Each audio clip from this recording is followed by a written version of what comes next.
Yoni.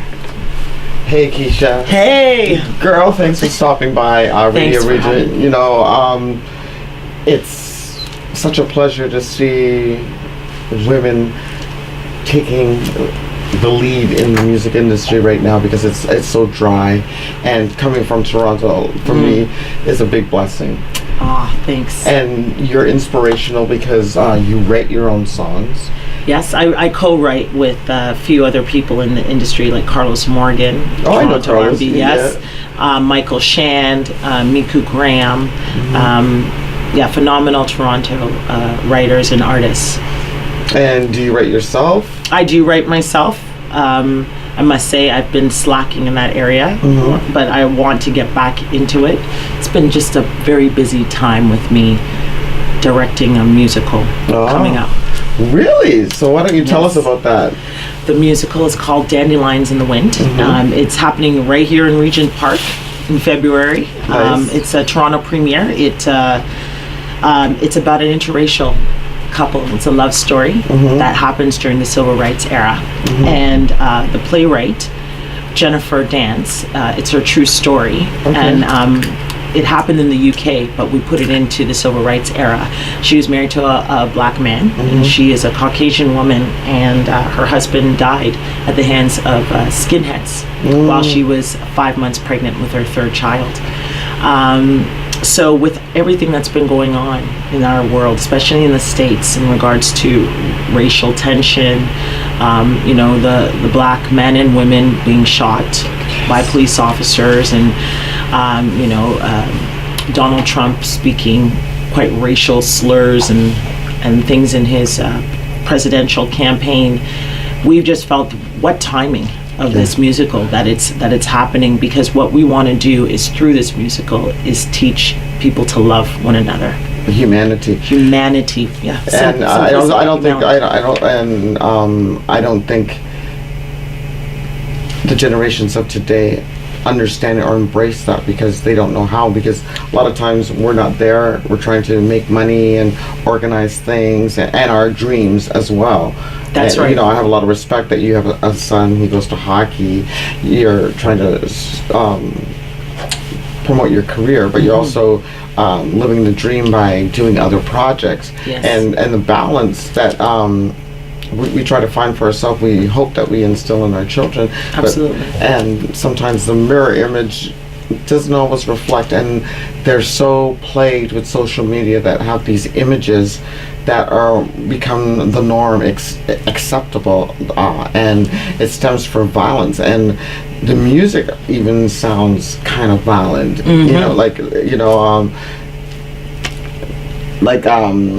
Beyonce, her take on being biracial and some of the issues with that growing up and the spirituality of it. For me, that song, I think it was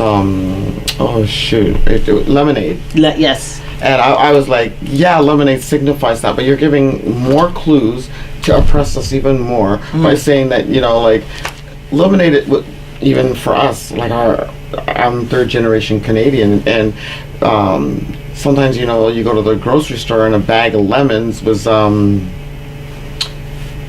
cheaper than buying a few lemons, and your grandmother, your mom would take it home and she'd make some lemonade, and you'd have a story to tell about that. There's no stories. The stories, and we try to create those. Koolbreeze and I, by embracing the community, but also with our music, and that's why I think we stay in the early vein of music, because of the not just the culture, the spirituality, the social justices, the injustices, and well, if we go back to what you said about our children not really knowing what happens and what we go through. 2018 will mark the 50th anniversary of Dr. Martin Luther King Jr.'s death, assassination. A lot of kids don't know what that man did. There's many others with him, but I actually remember that. I was in school here in Toronto. One of the only black kids or families in that school. It was a new school. I grew up in the college in Ossington area, and everything stopped dead. I remember running from school like it was a family member, and running home, and us all for days glued in front of the TV. And we were sick because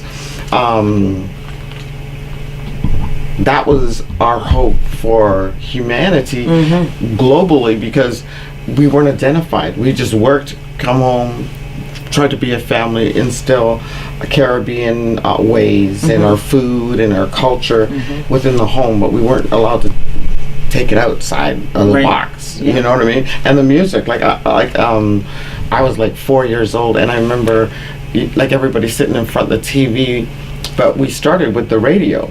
And I remember just sticking my ear to the radio because that was my tempo. Yeah. You know, we had church, and then, you know, it was secular, you know, music. But they were singing it under singing it anyways because it got us through. Yeah. Do you find spirituality as a mom, as someone in the music business, and for young women out there, because God is first and foremost in my life, and I don't think I would have been here without Him. And what do you think spirituality does? Because I noticed that even on your, because I was talking to you earlier, and I said, you know, most women, especially strong vocals in the music industry, started up in the church, and they always either reflect in their voice how they relay it to the audience or the music, or they put a gospel track on there. And it's very strong for me. God is my number one priority, and my faith. I'm Christian.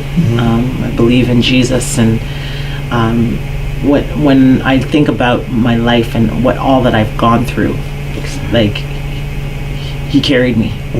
Carried me through things, and so it has a huge effect on me as a musician, as a vocalist, as a person, as an individual. As a mom, I try to raise my son in a Christian home, and it's rewarding. Yeah, it is. So rewarding. You know, we do struggle. You're never perfect. Never. As you know, as you walk in life and in your faith walk with God, but you know, we pick ourselves up and we keep going. We keep going. So you on your album, which is called The Journey, and you reflected on this was a point in your life where you needed to walk that road. Yes. And you got some great songs on here, and we listened to a few of them with Koolbreeze, and you have one of my favorites on here, Roberta Flack's The First Time Ever I Saw Your Face. Yes. And I love how you entered that song. It was like that part of your journey in just opening up and saying, I am walking, but it's the first time that I'm actually able to see. Yes, that's exactly. And just the way you sang it. That song.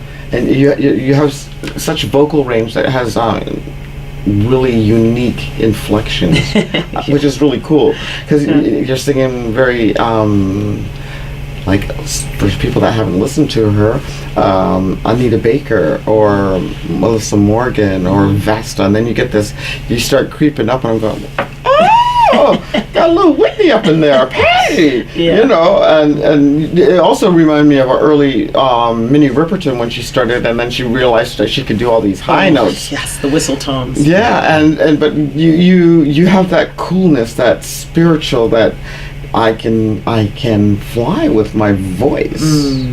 And I think it's really cool. Thank you. And I like that one so good. It was just kind of an upbeat neo soul kind of just you're so good. You know what people have said with this CD is they said they love listening to it, like, you know, on a Saturday or Sunday afternoon.